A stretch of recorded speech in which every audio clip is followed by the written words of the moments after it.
Hey guys, welcome to our second episode of the Sports Zone podcast. I'm joined by Aslam, and we're getting ready to kick off the second show. But before we start, we want to thank you guys for your tremendous support on our first episode. It was definitely a great experience for us, and we'll continue to keep making episodes for you. And hopefully, we'll try and get some more people on our show, which is some exciting news we have to share with you. Next episode, we will hopefully have our first guest. A local friend of ours who is going to share his thoughts on his favorite sports teams and the latest sports topics.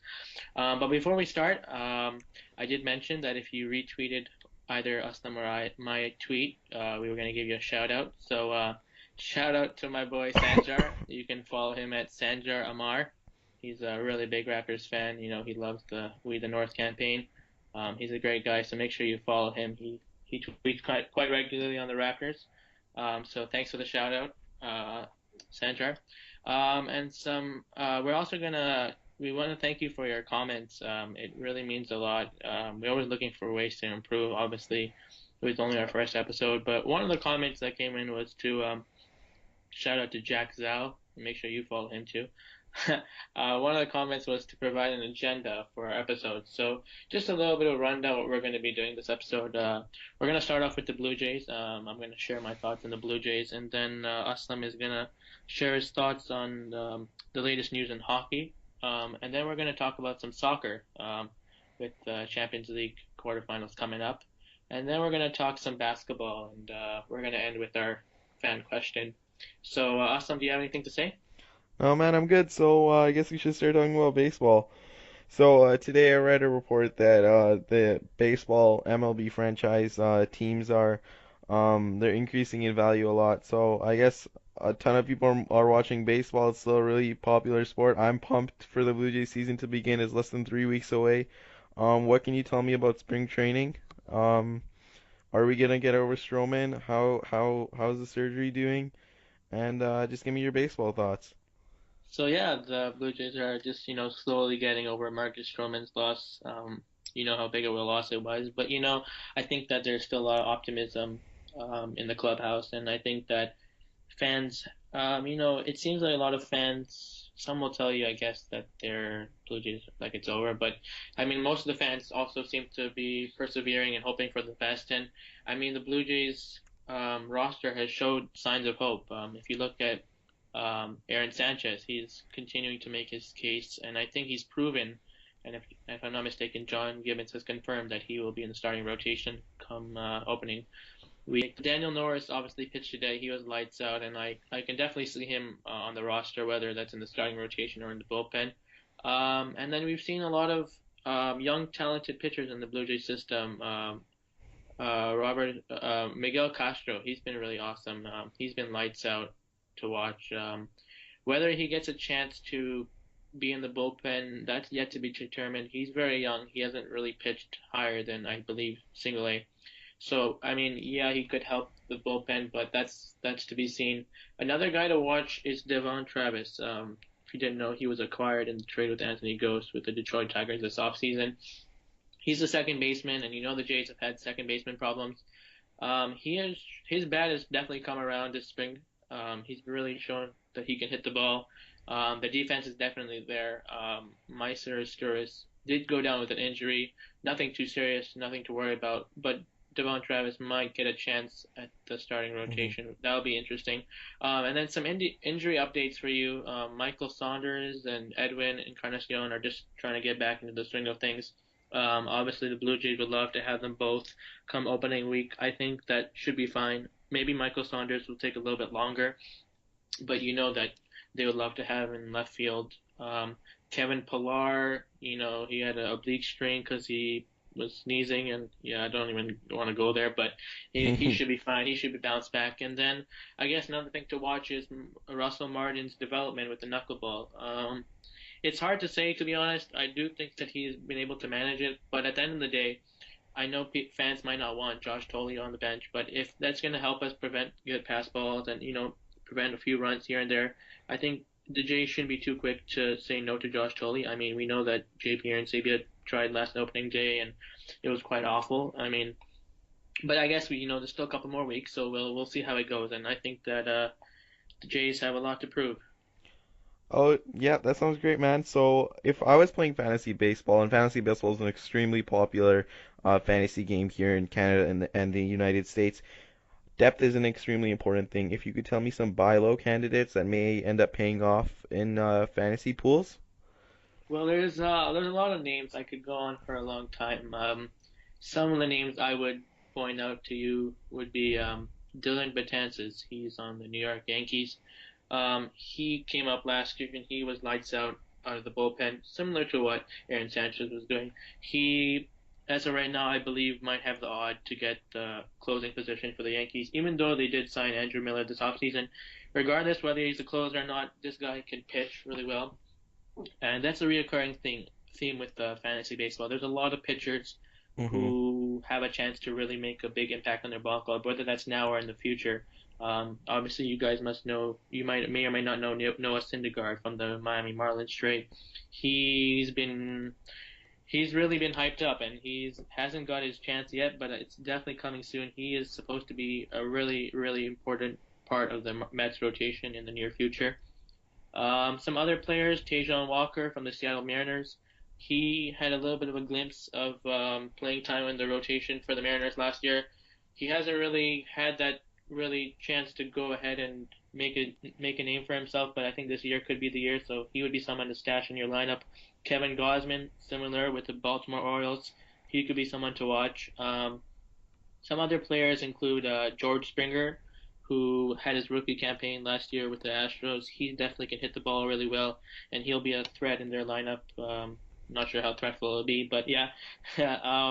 Jose Fernandez, he is going to be injured to start the season, but you may know he's one of my favorite players, and this guy can really pitch. Same as Matt Harvey. Both of them are trying to rebound, and they can both pay really big dividends. Um, I can't not mention Chris Bryant. This guy is a monster. He's hit 9 home runs as of right now in spring training, which is, I think, five more than the league lead other than him. So, I mean, he might not start right away at the opening day, but he will be there very soon, and he will crush baseballs like Giancarlo Canada. So make sure you grab him. Some other names I would say, don't forget about Mike Tanaka. He did leave the Yankees last year because of injury, but people might be forgetting about him. Aaron Sanchez, he could be interesting. He's probably not going to be owned in many leagues, but he can probably if he's in the starting rotation and he can get strikeouts and wins, that would be very interesting. Yeah, and then Hisashi Iwakuma on the Mariners, Mookie Betts on the Red Sox, Carlos Carrasco on the Indians, and I could go on. But there's a lot of players that you want to stash. Good luck to everyone in their fantasy leagues. It should be a great season. Oh, yeah, man, that sounds great. So, one of a couple of the things that we should look at are who do you project to have the most amount of steals in the MLB season, this upcoming season?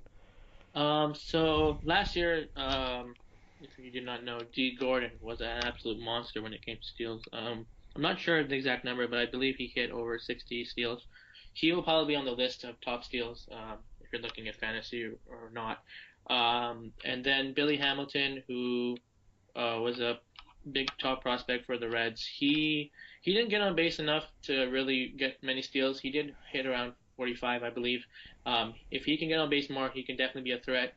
Dalton Pompey, I mean, this guy, he's the most likely the starting center fielder for the Jays. Obviously, we don't know about his future to say, but man, when this guy has some real speed, and if he gets on base, he can probably put up some big numbers in terms of steals.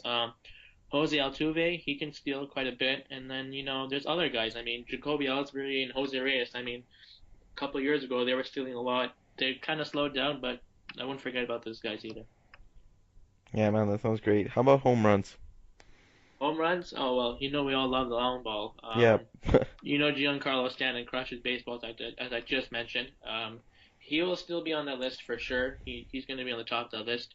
I have to bring it back home. Joey Bats 19, Jose Batista. He's definitely going to hit a lot of home runs. Hopefully, either him or Edwin. That's what the Jays offense relies on. So he should be up there on the list. And another guy I would say is Jose Abreu. He's definitely a monster for the White Sox, and with the White Sox doing all that they did this offseason, he's going to be a pivotal part of whether they're able to make a run at the postseason, and he should be hitting a lot of home runs too. Yep, I'm a huge fan of the long ball, man. So, how about saves? Saves. That's another one that's really interesting. I mean, Craig Kimbrel has made his name for saving ball games and saving them well. He will definitely be at the top of the list. Again, I'm assuming not being injured. Then there's Aroldis Chapman from the Reds. I mean, obviously there was a freak injury last year with being hit in the face by the baseball, but he should be uh, he should be there. Greg Holland from the Royals. I mean, yes, they may have lost James Shields, but hey, they have an amazing bullpen, and this guy can really save ball games. Hmm. And then yeah, Trevor Rosenthal from the Washington Nationals. I mean, the Nationals have the best starting rotation. They're going to keep them in games, and he's going to be responsible for closing out games. So I think he'll definitely be on the list too. Yep, sounds great, man. So I guess that's gonna conclude our talk about baseball for the week. Guess we're gonna move on to hockey now, right? Yeah, for sure. I've been told that there is a goalie in the NHL where after he wins every game, they start throwing hamburgers. I'm not sure if they're McDonald's hamburgers or whatever, Uh-huh. but that is absolutely crazy. That's better than throwing a Leafs jersey. What's up with that? Yeah, yep. That's a very interesting story, man. So the man you're talking about is Andrew Hammond of the Ottawa Senators, and he's been extremely he's just been a great story. This season he started out in the AHL, which is the minor league, the Birmingham Senators, which is the minor league affiliate of obviously of the Ottawa Senators. He had a sub 900 save percentage, 898, and a goals against average of 3.51. And if you don't know much about hockey or goalie statistics, sub 900 save percentage is not really good at all. I mean, that's extremely mediocre. Even in the AHL, I mean, if like a basic person would project, a normal person would project that if he was sub 900 and had these terrible 3.51 goals against average in the AHL, then when he comes into the AHL, he would just get lit up. But since he's been called up to the NHL, he's had a 946 save percentage, a buck 67 goals against average. He's just tearing it up. He's single-handedly brought the Ottawa Senators. I mean, he's been a major contribution into the Ottawa Senators making the playoffs, or they're pushed to make the playoffs as they're currently a point ahead of the Boston Bruins as of recording this podcast on March 25th. They are a point above the Boston Bruins, who are in deep trouble of missing the playoffs. And Andrew Hammond is he's doing a great job there with Kyle Turris and Eric Carlson there in Ottawa. I mean, there just seems to be a different hero every night. Mark Stone, Bobby Ryan, Mika Zibanejad, all of them have been doing great. Yeah, so the hamburgers on the ice thing, I mean, I guess it's cool, but it's wearing off now. But Andrew Hammond is still a star. I'm actually gonna go and see him on Saturday when I go to the Leafs game at the ACC. So I'm extremely excited to see him play. That sounds awesome, and make sure everyone checks out your Twitter account. I'm sure you'll be tweeting a lot of stuff from the game. Absolutely. But you were talking about the playoffs, and I know the playoffs are coming around, and I know the Leafs aren't part of it. But who do you think are going to be the playoff busts during the playoffs? All right, that's a very, very good question, Adam. So I'm going to give you a playoff bust or someone who I think is going to underperform from each conference. From the Okay. Western Conference, I'm going to say the Nashville Predators are going to extremely underachieve in the playoffs simply because right now they are currently top five. They're actually first in the NHL for a very long time. They finished with the 13th pick in the draft last year, so they missed the playoffs. They turned it around under head coach Peter Laviolette after they fired Barry Trotz, led by defenseman Shea Weber, Roman Josi, Seth Jones, that extremely deep blue line, Ryan Ellis, Cody Franzen. They have an extremely deep blue line, but up the middle they are very, very weak. I mean, Mike Ribeiro is he's their number one center, and he's not a very good centerman. I mean, he's had a good year, but he's not someone you can depend on when you go up against someone like a Jonathan Taves or for example, a Ryan Getzlaf. Those types of centers in the Western Conference, those big type centers that'll just, I mean, they're the keys to winning playoff series. I mean, you look last season, Anze Kopitar was one of the MVPs of the postseason for the LA Kings, and he was a major part of the LA Kings winning the championship. So I think that their lack of offense will really come around to bite them in the end. I'm not saying that they have a bad future. I mean, offensively they have some good prospects. I mean, not really a prospect, but Philip Forsberg. This is his rookie season. He's a Calder Trophy nominee. They have Kevin Fiala down there in the minors. He's tearing it up. He was just drafted last year with the 13th overall pick. Down in the East, I know this might be extremely surprising to some fans, but I'm gonna say the Montreal Canadiens or the Habs are gonna have a tough time in the playoffs this season. I mean, you look at it now, Carey Price is having an absolutely dominant season. His stats are just out of this world. It's above a 935 save percentage. He stands on his head every single night, and he single-handedly won the Montreal Canadiens a lot of games.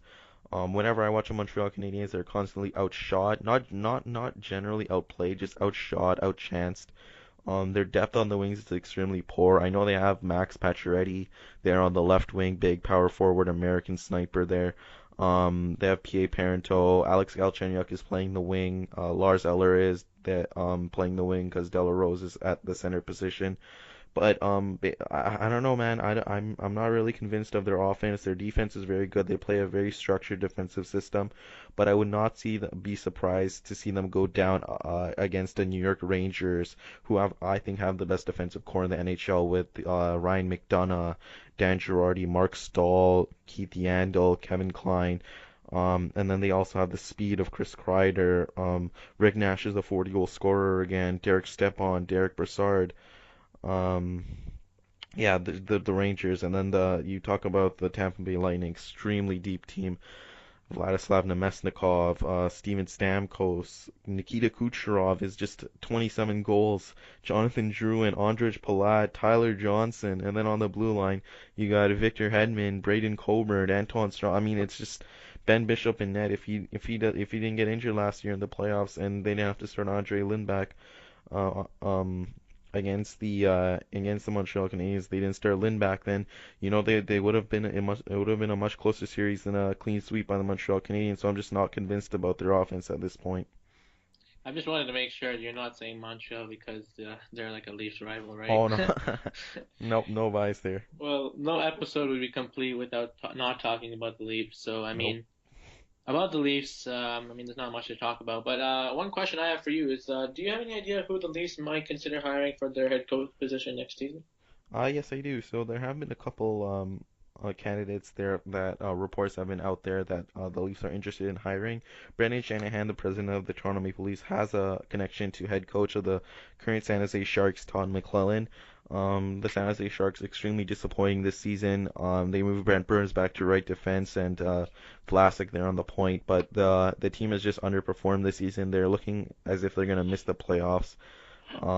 This season, it's just been an extremely disappointing season for them. Patrick Marleau, Joe Thornton look to be out the door, and then you had that little fight between Joe Thornton and Doug Wilson. They're the GM, so he might be relieved of his duties. If he is, then I would see a lot of suitors going after him in the NHL.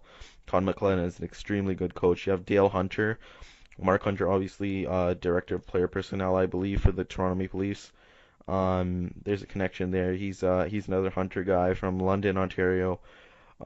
Great coach. I mean, he doesn't have a job right now, but he could be an extremely good coach, motivating these young kids if the Toronto Maple Leafs are in fact to ice a bunch of rookies next season or younger players. He would be good at he'd be a really good mentor for that team. Then obviously you have Mike Babcock. I mean, the chances of Mike Babcock signing here are extremely slim at this point, just because I don't see him signing with a team that's in a rebuild mode per se. I think he'll be back in Detroit, but I mean, there's always a possibility. The Leafs are an extremely rich team, probably easily the richest team in the NHL, so they could offer him whatever they want. There's no salary cap on coaches. I mean, then you have Claude Julien. I mentioned before that the Boston Bruins may be out of the playoffs, and Claude Julien might be relieved of his duties as well. So the Toronto Maple Leafs might be after GM Peter Chiarelli and head coach Claude Julien at that point, and then you have the Arizona Coyotes head coach Dave Tippett, and he's an extremely good coach as well. He might be out the door, so I wouldn't be surprised if the Toronto Maple Leafs are going after him in the offseason. I definitely think, though, that Peter Horchak, the interim head coach, is not going to be back next season. So all those candidates are extremely strong and could be the head coach of the Toronto Maple Leafs come season opener next September. That's great. I think that the Leafs are obviously going to need someone to carry on the coach reins, and I think that obviously maybe someone who's more patient and can maybe handle a rebuild like you suggest. But Hmm. moving on to soccer, I mean, this is a new topic we have not discussed before, and I know that the Champions League quarterfinals are coming up. So why don't you give us a look around the league and tell us who you think are the favorites to win the big matches? All right, so first off, in the first game, we have Juventus versus AS Monaco. Juventus of Serie A versus AS Monaco of the French League One. I don't see this as a extremely tough game for Juventus. I think they're gonna bulldoze through Monaco. Juventus just look extremely strong. They have Carlos Tevez up top, Alvaro Morata, the midfield trio of Paul Pogba, Arturo Vidal, Claudio Marchisio. They also have Andrea Pirlo, the ageless one there. They have a great defense of Giorgio Chiellini. They have Andrea Barzagli, Patrice Evra. I mean, that's just an extremely well-balanced team. I think they're going to demolish AS Monaco, and I think they have a chance there. Um, the next matchup we have Porto versus Bayern. Porto, obviously, of Liga Portuguesa, and Bayern Munich is the juggernaut there in the German Bundesliga. And I think this one's going to be a blowout as well, to be honest. I mean, Bayern Munich have an extremely just a world-class squad. They have Robert Lewandowski out top, Frank Ribery and Iron Robin on the wings, Mario Götze, Bastian Schweinsteiger, Philipp Lahm in the midfield, David Alba, Jerome Boateng, one of the best center halves in the world, Mehdi Benatia, and obviously the best goalkeeper in the world, Manuel Neuer in net, and Pep Guardiola, obviously an amazing coach. So I don't think Jackson Martinez and Porto stand a chance there in the Porto versus Bayern matchup.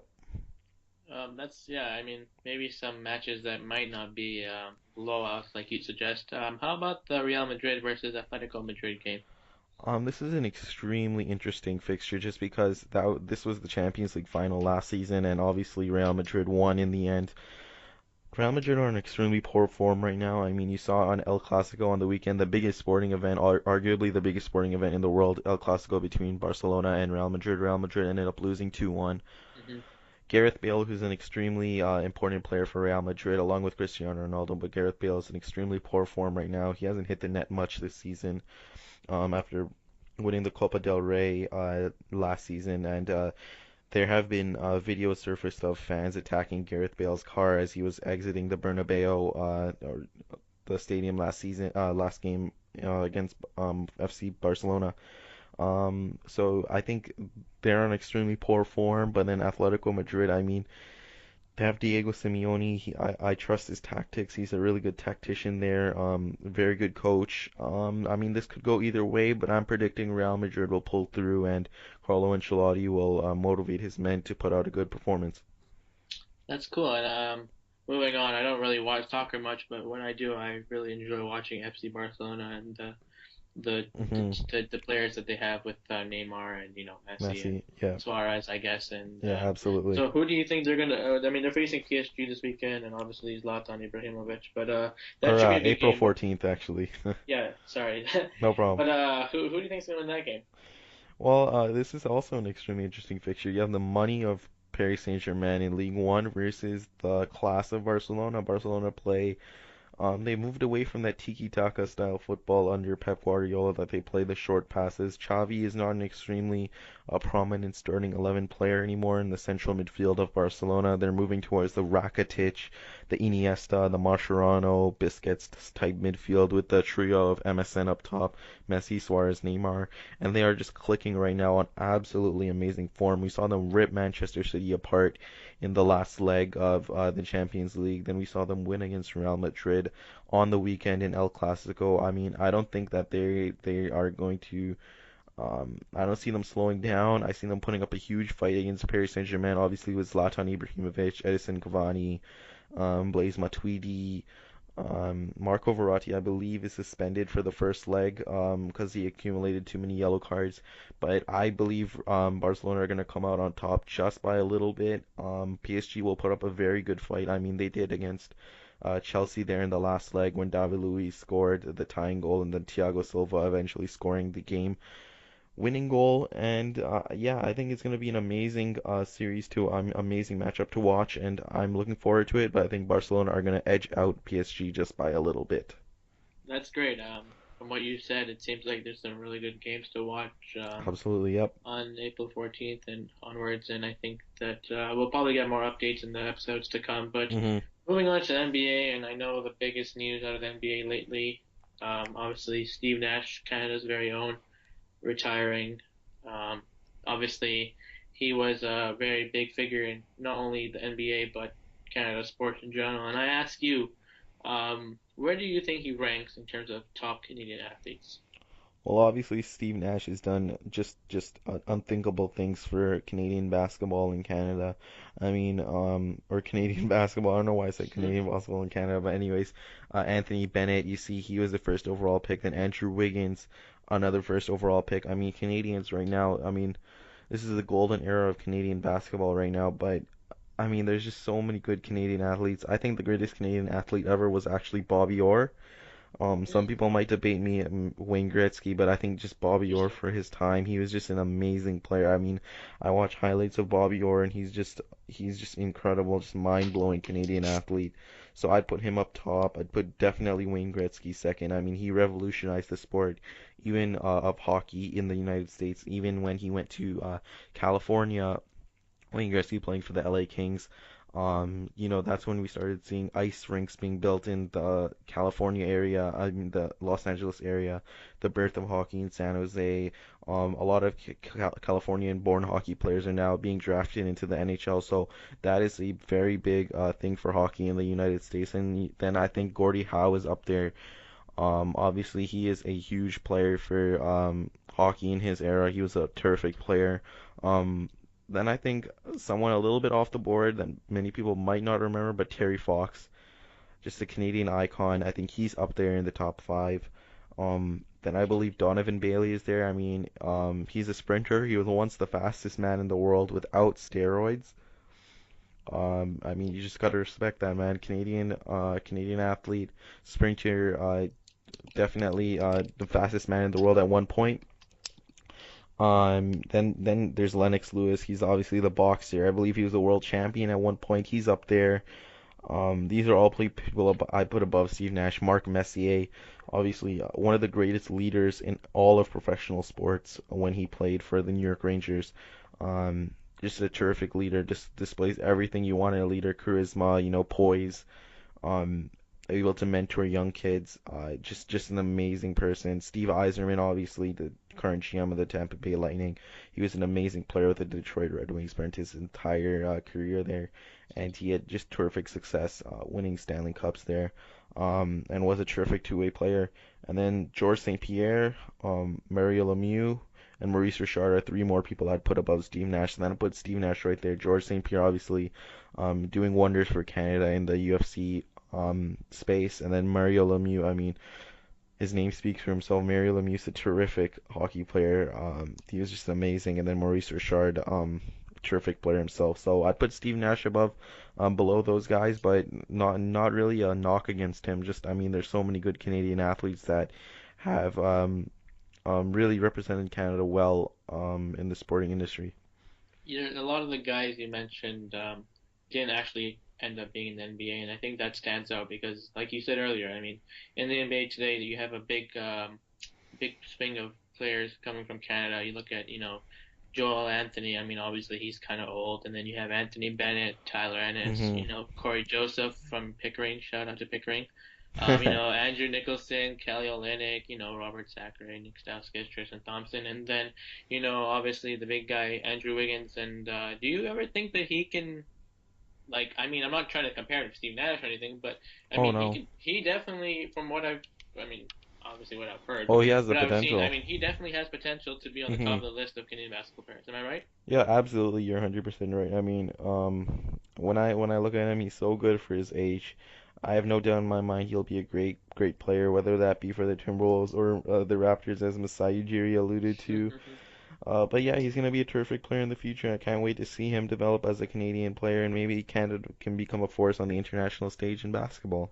Yeah, and obviously, I know we both hope that he will end up on the Raptors, and I think that's a great segue to talk about the Raptors. And the Raptors are obviously coming off with two big losses, with the Pistons, and then just today against the Bulls. And Absolutely disappointing.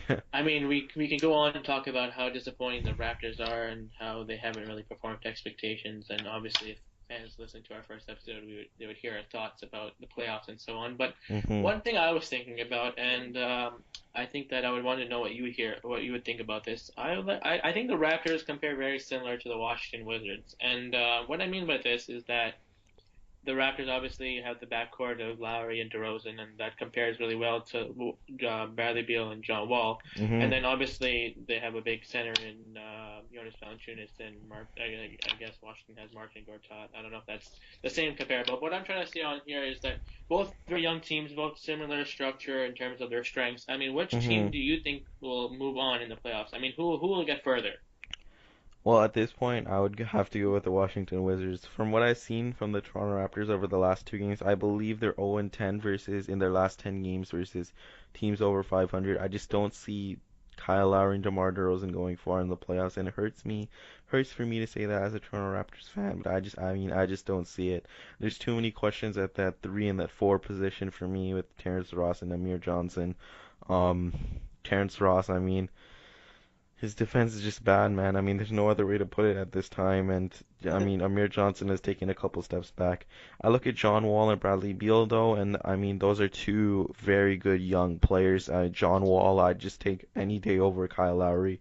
And I mean, Bradley Beal and DeMar DeRozan are a wash. Moving on to the next topic we have here. So we talked about last episode who wins the championship first. Or sorry, we're gonna talk about it this episode. Who do you think will win the championship first? Is it the Raptors, the Leafs, the Jays, Toronto FC maybe? What do you think? I think that's a very interesting question. I think everyone will obviously have their different thoughts. It's tough. I think that the Obviously, it's tough Ra- to say right now, but I mean, it was tough to say. I think that maybe I'm a little biased here because of Blue Jays, but I do think that I mean, obviously there's a difference between winning the playoff. I mean, making the playoffs and winning the championship. But I mean, in terms of winning the championship, I think that the Blue Jays definitely have some pieces there, and I think that if the Jays are able to keep Jose Batista and Edwin next season, I think that they could definitely have a chance at making the championship. And I do not think that the Jays will get anywhere close to a championship if Batista and Edwin leave, that being in the near future. The Raptors, obviously, we've talked about the Raptors, and it's obviously one and done a lot of times. And hmm I mean, I do really believe in Masai. Tim said I believe in Masai. I'm sure you all know that. Um, I mean, I do believe in Masai. I do think he can turn things around. I do not know if the Raptors can win a championship anytime soon, unless they do get those big superstar players.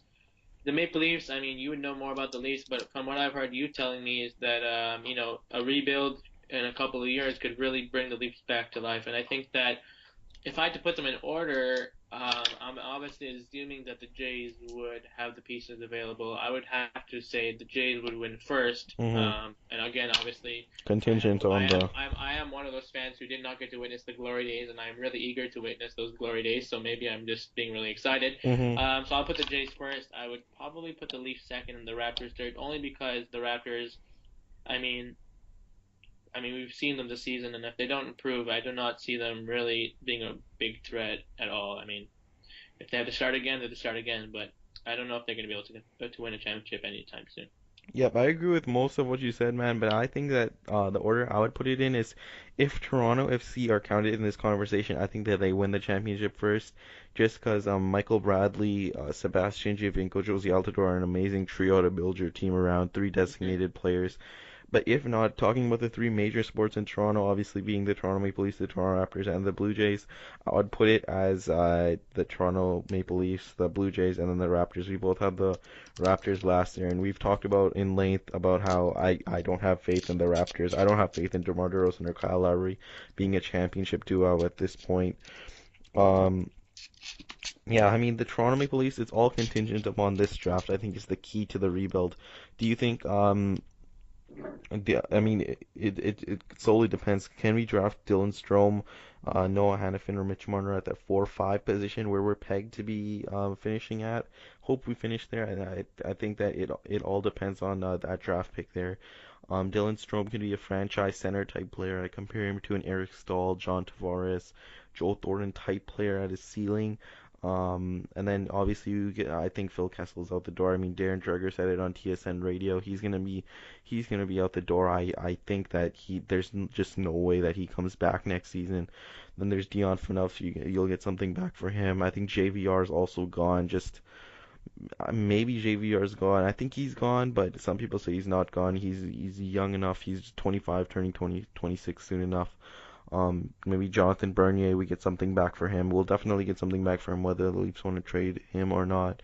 We have the second Nashville first round pick. I mean, that's an extremely good foundation to build a core upon. You also have William Nylander, Morgan Rielly as young pieces to build around. So I think that they have an extremely good future. Um, I think the Toronto Blue Jays have a chance just because no salary cap in the MLB. If they can sign Edwin Encarnacion and Jose Bautista, as you said, to extensions, they have a good chance of competing if MLSE spends the money. And I think that's a good segue into our next topic here. Yeah, for sure. I think that next episode, that will be our question of the episode, and that Hmm. is whether you think the MLSE and or Rogers, obviously both in this case, are not spending enough money. And I know a lot of fans, especially Blue Jays fans, will argue and say, "Oh, Rogers, they're multi-billionaires, whatever they are, and they don't spend money, and the Jays can't afford Darvish and you know, Scherzer and so on, and all the big names." So I think that's a good segue into our next episode. Do you have anything else to say? No, man, I'm good. Thanks, man. All right, that will conclude our second episode of the Sports Zone podcast. We hope you guys enjoyed. And for Austin and I, we'll see you next time. Peace.